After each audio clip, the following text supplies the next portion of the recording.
Gcash? Wala.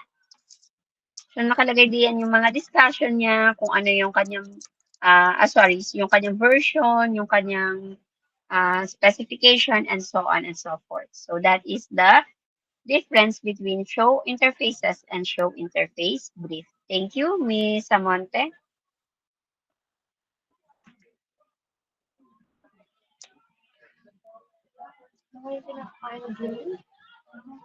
Mani.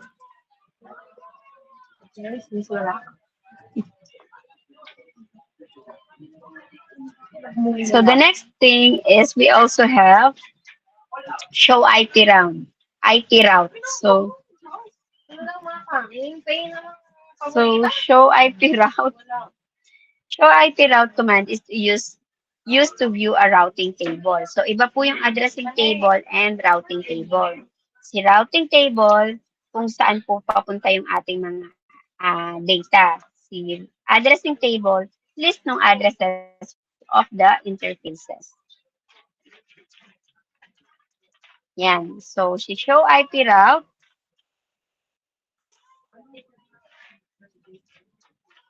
yan. So, includes, sorry, not this one. Yan.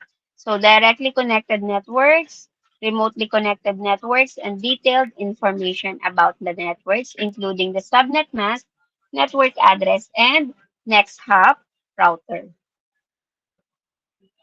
So, for this one, let's say directly connected, this example, 192.168.1.0/24 is directly connected. So, alin ba siya? Ito po siya. Let me just change it to laser. This one, this is our router, and it states that 192.168.1/24 network. So, network po yan ha, hindi IP address. So, or hindi host address, sorry. So, this one, this is the network, 192.168.1.0/24 is directly connected. This one is directly connected through our interface, which is a fast Ethernet 00. So, yun po yung pagbabasa niyan. Same thing, we have 192.168.2.0/24, which is this one, our wide area network, is directly connected. Ito pong network na to is directly connected to our serial or through our serial 0/0/0. Okay? Then, meron pa sinasabi, yun daw ating 192.168, this one. Itong network na to is statically configured or static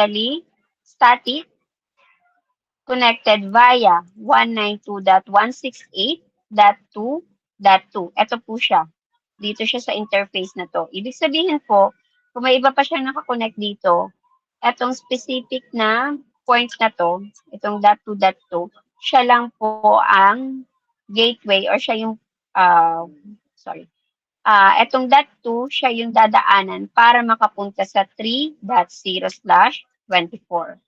So, kahit let's say, wala yung network, ito lang ang makikita nyo, mai-drawing nyo dapat yung inyong topology or yung inyong network without even having the topology. Kung kahit wala ito sa picture, at ito lang ang given sa inyo, dapat mai-drawing ninyo ang inyong network. Are we clear on that? Clear tayo? Okay. So hopefully, kasi sa susunod, wala nang topology. Network na lang ang bibigay sa inyo, ha? So static routes in the routing table includes network address and subnet mask and IP address of the next hop or exit interface. So denoted with code S in the routing table. So when to use static routes? When network only consists of few routers, network is connected to internet only through one ISP, and hub and spoke topology is used on a large network. So, hindi naman po lagi natin ginagamit ang static route. Nagkataon lang na sa elective 2 natin, we only have default and static route. But as we go along with elective 1, as we go along with our elective 2, makikita nyo mas madami pang routing protocols na gagamitin. So we have this one as explained earlier.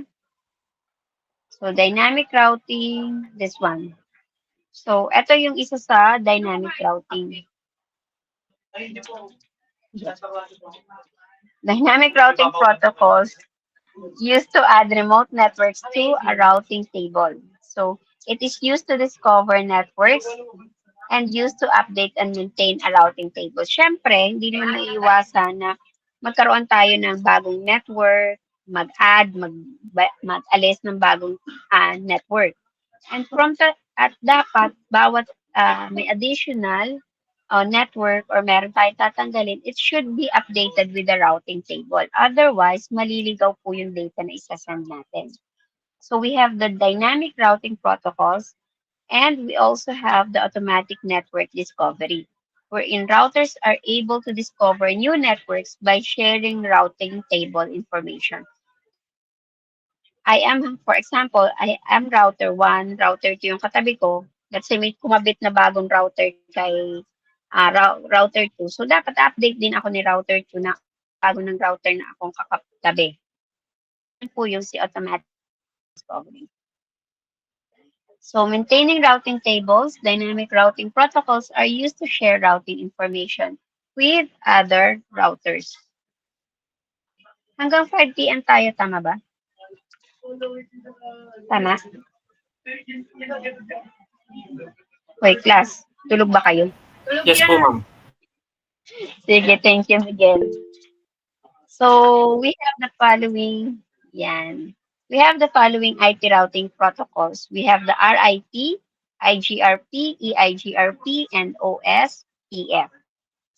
So, yan po ay aaralin natin at yan ang gagamitin natin mga routing protocols. So, routing table principles, every router makes its decision alone based on the information it has in its routing table. So, meron pa po tayong iba't ibang kino-consider kung pagsisend ng data. Meron tayong tinatawag na vector distance wherein kino-compute ng inyong router kung paano ba maiipadala na mas mabilis yung inyong data. So, different routing table may contain different information. A routing table can tell how to get to a destination but not how to get back. Okay? Yun po yung purpose ng ating routing table. Para makapunta sa destination pero hindi po niya alam kung paano bumalik. So, one way lang po yung kanyang yung purpose ng routing table. Okay? Sige, let's have... Wait lang. Any questions or clarifications so far? None? Gagaling. Next meeting sa Thursday tayo ay may hands-on ulit ha. Let's have the next one.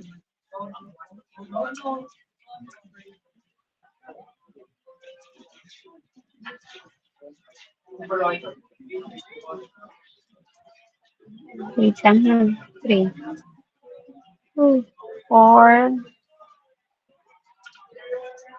Sumunod pa na. 3. Yan. So the next thing to do is to know what are the dynamic routing protocols. So sinabi na natin that there are different routing protocols and we already have learned static and dynamic routing protocols or static and default routing. So for today, we are going to have an introduction about dynamic routing protocol. So we are to describe the role of the dynamic routing protocol and place this protocol in context of modern network. Identify several ways to classify routing protocols, describe how metrics are used by routing protocols, and determine the administrative distance of a route, and describe its importance in the routing process. So, hindi lang po kasi tayo basta mabigyan ng network tapos configure lang tayo ng configure. Sa mangyayari doon ay magugulo every time na magdadagdag tayo. So the function of our dynamic routing protocols is share information between routers.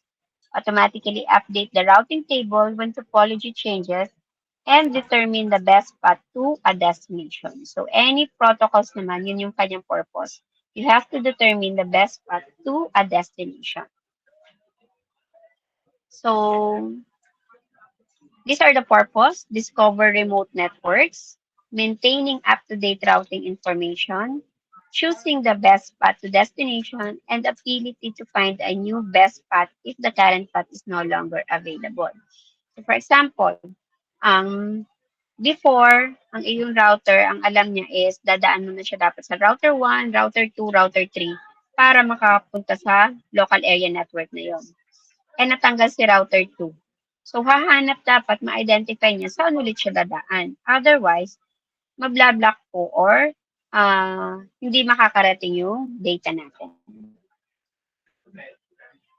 So, for the algorithm, in case uh, our routing protocol has an algorithm used for facilitating routing information and protocol message for discovering neighbors. So, nakikipag-chismisan ng ating mga router sa isa't isa. Subject ng Chismisan, oo. Like you. So, these are the advantages and disadvantages of static routing. So, we already use static routing, tama?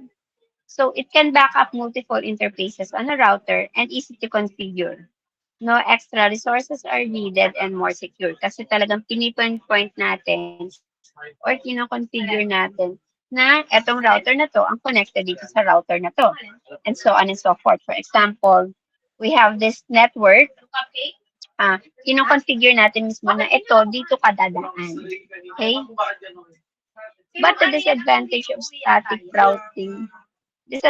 static routing are network changes require manual reconfiguration. Yun yung disadvantage nyo. So, pag naging static routing tayo, mas secure siya and mas nakadefine siya. Ang problema, pag may nadagdag tayong network, pag nadagdag tayo, kailangan ulit natin i-manual configuration. So, hindi siya pwede sa malakihan topologies. Imagine if you are, let's say, if you're going to configure the topology of Batangas State University. We're not talking about Alangilan campus, but all the campuses of Batangas State University. So, hindi pwedeng lagi tayong, hindi pwedeng laging naka-static. Kasi pag static, paano pag may dinagdag ulit ng router? So, itatype mo na naman siya, iisa-isahin mo na naman. So, kung ilan ang static route na ginawa mo, medyo madami-dami na yon.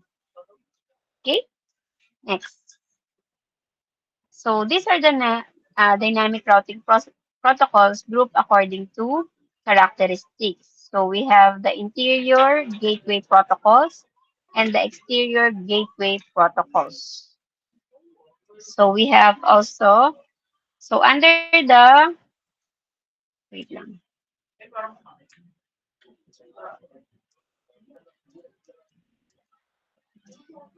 So we have the interior gateway routing protocols. Under the interior gateway protocols, we have the distance vector and the link state protocols. So meron po silang kanya-kanyang kanya-kanyang examples. So for the distance vector, let's have first, what is the difference between the distance vector and link state? So for a distance vector protocols, we have an algorithm that is subject to change where router calculate distances to every possible destination.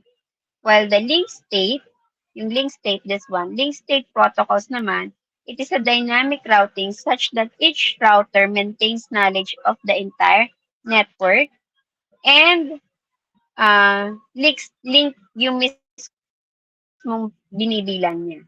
So it is, wait lang ha, at lagi ko nakalimutan how to pronounce this one. I'll just check the pronunciation of this term, this algorithm.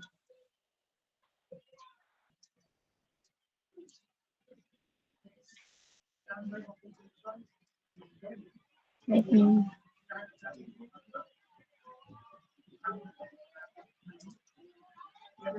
Nasaan? How to pronounce this, guys? Guido? Wait lang.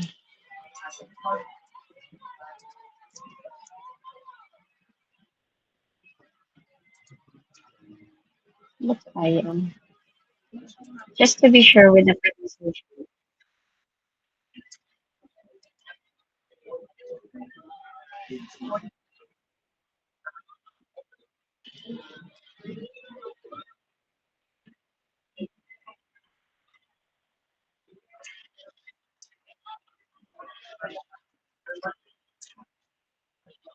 Oo nga, kung sana.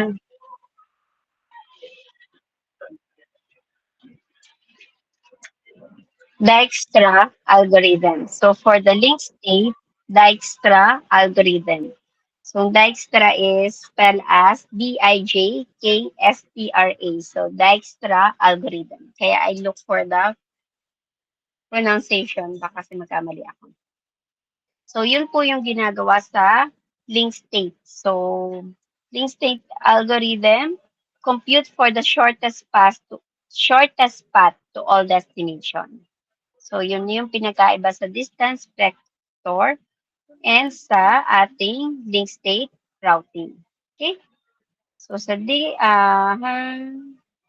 so ang ating distance vector is meron siyang RIP, while for our link state, meron naman siyang tinatawag na OSPF. Under also ng distance vector is the IGRP, while EIGRP ay hindi siya dyan. Yun. So ISIS is for the link state protocols also. So for this one, we have distance vector includes RIP version 1, version 2. Then we also have the IGRP.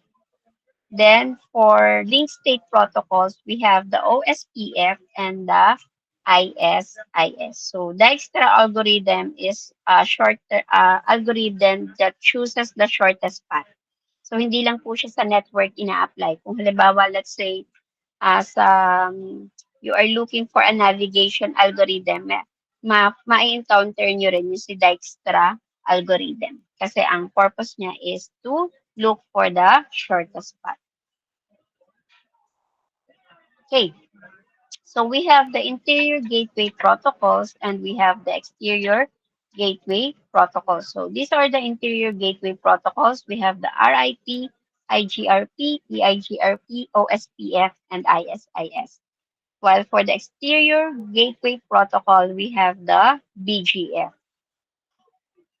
So si IGF po, interior, literal po, if you have a certain network, in this example, one cloud or one autonomous cloud, and you are connected, then ang pwede nating gamitin are the following protocols. But let's say you are connecting two autonomous clouds or two autonomous networks, then we are going to use the exterior gateway protocol or BGP. So used for routing inside an autonomous system or used to route within the individual network themselves. While exterior is used for routing between autonomous system or outside the network. Okay. So comparison of distance vector and link state. So routes are advertised or as vectors of distance and direction. So kaya po siya ay vector, 'di ba? Sabi sa atin sa vector ay may direction. So in complete view of network, hindi po niya kailangan ng view ng buong network. Uh, and generally, there are only periodic updates. While for the link state, kailangan niya ng view ng buong network created and updates are not periodic. So, hindi siya periodic pero lagi silang nag-a-update sa link state.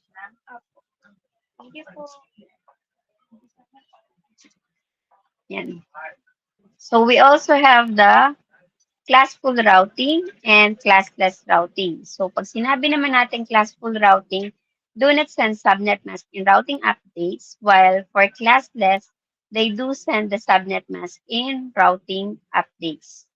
So, pag sinabi kang classful, di ba meron tayong mga classful IP address and classless. Pag sinabi natin classful, yung parang naka-class tayo, class A, B, C, and D. So, ibig sabihin, pag ang isinend niya is 172, kahit wala na siyang isend na subnet mask, automatic, alam na agad ni router na /24 siya. Kasi it is under class B. /24. Kung halimbawa naman ang sinend ni is class A or class C, so alam na rin niya kung ano yung kanyang default subnet mask. Pero katulad halimbawa ng ginagawa natin na we are treating VLSM or using VLSM, then we need to have a classless routing protocol. We need to also send the subnet mask in our routing updates. So convergence is defined as when all routers routing tables are at a state of consistency. So this one, sabi nga natin, kailangan laging nag-update. So kung lahat sila is updated, then we have the convergence in our routers. So yung mga slower convergence or mabagal maging consistent with each other, we have the RIP and IGRP. Kaya kung mapapansin nyo, actually, medyo obsolete na yung RIP natin. Hindi na siya masyadong ginagamit. While for faster convergence, we have the EIGRP and OSPF.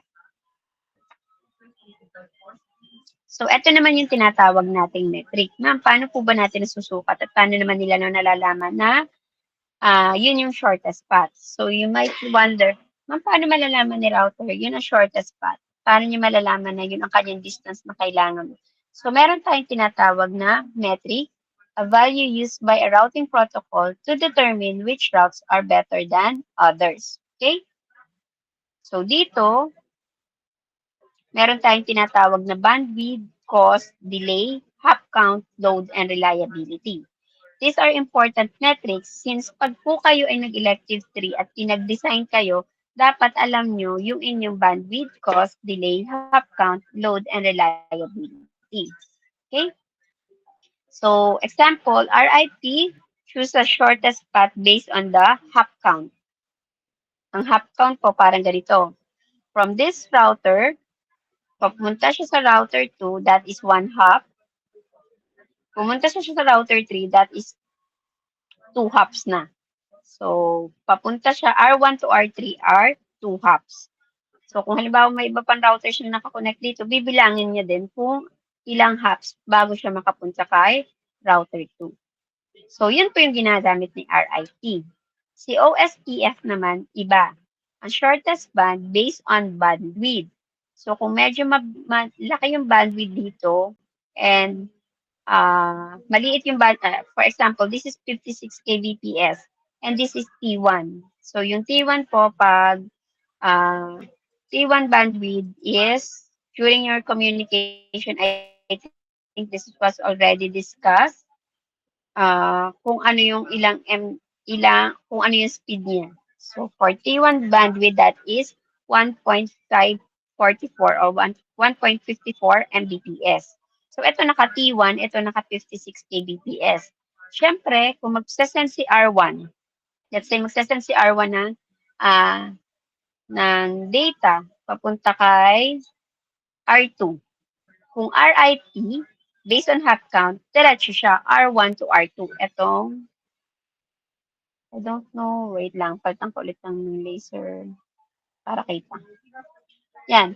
From R1 to R2, kung siya ay naka-RIP, meaning, based on hop count, dito siya dadaan.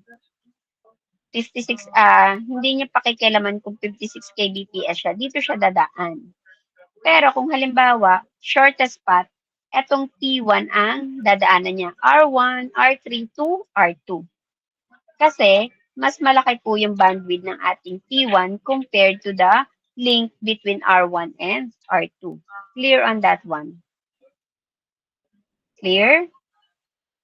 Can you make a reaction when I ask you something? Yan. Thank you. Yan. So, the metric field in the routing table used for routing. So, on the RIP, we have the hop count. IGRP and EIGRP are based on or used by default bandwidth, delay, load, and reliability. For IS and OSPF, then that is cost and bandwidth. It depends on the implementation of the vendor, in which in this case, it is based on Cisco. So dito, yan, di ba nag-IP route tayo? Show IP route. This one, itong ating table ay nag-show IP route. So naka-RIP daw siya, R. Then, 120/2. So, ibig sabihin po, dalawang hops ang dinaanan niya. 192.168.8. Nasaan siya? 192.168.8. Mm-hmm. Nasaan na yun? .8.0. 6, 7, 5, ito, 8. So, ito yung network ng 8. Ito nasa R4. So, kung papuntang R2, ibig sabihin, ang dinaanan niya ay ito, via 192.8.168.4.1. This one, and this one. Ito, papunta dito. So, yun po, 1, 2. 2 hops ang dinaanan niya. Kung halimbawa, ito, tingnan nyo, itong 192.168.1 lang. This one. And 4.1 daw. So, ibig sabihin, possible po na this one, itong interface na to is the 192.168.4.1.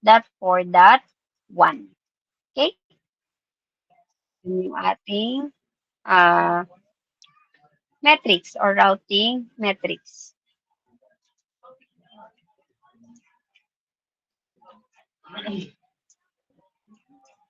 Then we also have the load balancing. But before we proceed with the load balancing, stop muna ako kasi baka ma-overload sa ating inaral. So, next meeting, you are going to bring your laptop with the network na ginawa natin. Yung atin pong, yung activity natin last time. And we are going to apply this one. We are going to apply RIP and OSPF. And then titingnan natin how it will work in our network. Okay? Clear po ba ang instruction ko for the next meeting? We can start at 7:30 para hindi naman kayo masyado maaga para makapag-almusal pa kayo, ha? So I'll end my discussion muna with that one. But kindly review RIP or yung ating dalawa, yung vector, distance vector, and link state. So we'll concentrate with that one muna. Then we'll analyze muna our metrics before we proceed with other routing protocols. Okay? Do you have any questions or clarification? Yan. Pero sigurado mamaya pag nag-goodbye ako ay puro ayos ang inyong mga microphone. Ano? Kaya mas gusto ko face-to-face eh. Sige, so kung wala na pong question and clarification, be sure to review what we have learned, distance vector, and we also have the link state. So again, thank you and good afternoon. Thank you po, Thank ma'am. you po. Thank you po.